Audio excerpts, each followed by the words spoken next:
కూటమి ప్రభుత్వం తేబోతున్న బీసీ రక్షణ చట్టం బడుగు వర్గాలకు ఎంతో ప్రయోజనకరమని రాజ్యసభ సభ్యుడు ఆర్ కృష్ణయ్య అన్నారు. బీసీలను సామాజిక ఆర్థికంగా శక్తివంతంగా అభివృద్ధి చేసే దిశగా ఏపీ ప్రభుత్వంతో పాటు కేంద్ర ప్రభుత్వం అనేక కార్యక్రమాలు అమలు చేస్తున్నాయని చెప్పారు. భవిష్యత్తులో బీసీ వర్గాలను మరింత బలోపేతం చేసే దిశగా కసరత్తు జరుగుతుంది అంటున్నారు ఆర్ కృష్ణయ్యతో మా correspondent Bindu face to face. రాష్ట్రంలో ఎప్పటి నుండో బీసీలు అనేక వర్గాలు అనేక కులాలు ఉన్నాయి. దాదాపు 135 పైనే బీసీ కులాలు ఉన్నాయి. ముఖ్యంగా వాటికి సంబంధించి బీసీ రక్షణ చట్టం అనేది రాబోతుంది. దాని మీద మాట్లాడడానికి రాజ్యసభ సభ్యులు మందపట్టు కృష్ణయ్య గారు ఉన్నారు. సార్, ఈ చట్టం గురించి ఏం చెప్తారు? అసలు దీనికి సంబంధించి ఎటువంటి వ్యాఖ్యలు చేయాలి? బీసీ రక్షణ చట్టం పెట్టాలని బీసీ సంఘాలు బీసీ ప్రజలు దశాబ్దాలుగా డిమాండ్ చేస్తున్నారు. ఎస్సీలకు ఆత్మవిశ్వాసము రక్షణ కలిగిందో బీసీలకు కూడా అట్లాంటి చట్టం కావాలి. బీసీలో అత్యంత వెనుకబడిన కులాలు ఉన్నాయి.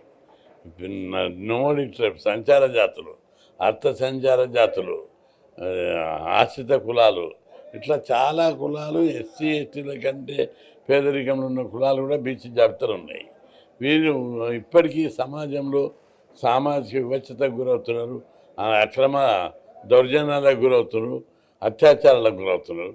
ఇప్పుడున్న చట్టాలు జనరల్ చట్టాలు వారికి సరిపోవడం లేదు. పైగా బోగస్ ఎస్సీ కేసులు పెట్టి కూడా వీళ్ళని వేధిస్తున్నారు.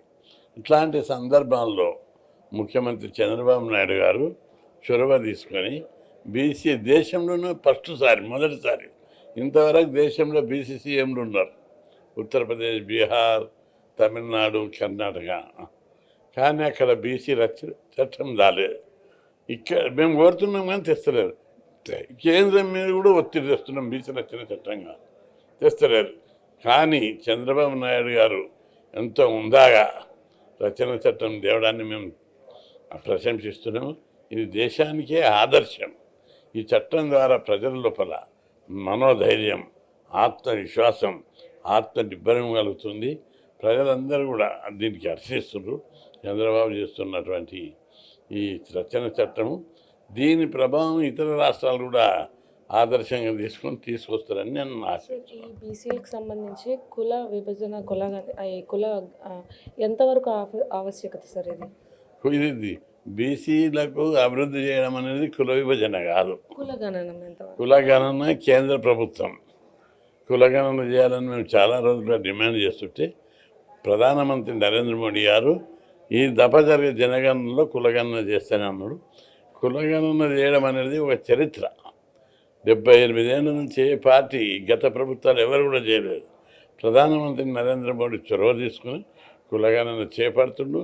దీనివల్ల ఇది కులగణన అయినాక జనాభా ప్రకారం విద్యా ఉద్యోగాల రిజర్వేషన్లు పెరుగుతాయి, లోకల్ బాడీ రిజర్వేషన్లు పెరుగుతాయి, చట్టసభలో కూడా రిజర్వేషన్లు పెరుగుతాయి. ఇంకా అన్ని రంగాల లోపల జనాభా ప్రకారం బీసీలకు వాటా వస్తుంది. సార్, బీసీలకు సంబంధించి రాజకీయ పరిస్థితులు ఎలా ప్రభావితం చూపిస్తున్నాయి సార్? అప్పటికన్నా ఇప్పుడు ఏమైనా చేంజ్ కనిపిస్తుంది? ఇప్పుడు బీసీల లోపల చదువుకున్న వారి సంఖ్య పెరిగింది. దీంతో వాళ్ళ లోపల మేము కూడా రాజ్యాధికారంలో మా వాటా మాకు ఎందుకు ఇవ్వరు? ఇది ప్రజాస్వామ్యం లోపల ఏ కులం వాటా జనాభా ప్రకారం ఆ కులంకి ఇవ్వాలనేది ప్రధానమైన డిమాండ్గా కొనసాగుతుంది. మెజార్టీ ప్రజల నుండి మేము తక్కువ సీట్ ఎట్లు ఇస్తారు? ఇది అన్యాయం కాదా? ఇది ప్రజాస్వామ్యం ఎట్లయితుంది? రాజ్యాంగం ప్రకారం మాకు సామాజిక న్యాయం లభించాలంటే జనాభా ప్రకారం ఇవ్వాలి. సో చూసారు కదా, అప్పటికన్నా ఇప్పటికి సంబంధించి ప్రతి ఒక్క స్థానిక పరిస్థితుల్లో బీసీలు ప్రతి ఒక్క కులంలో అయితే అభివృద్ధి దశగానే వెళ్తున్నారు.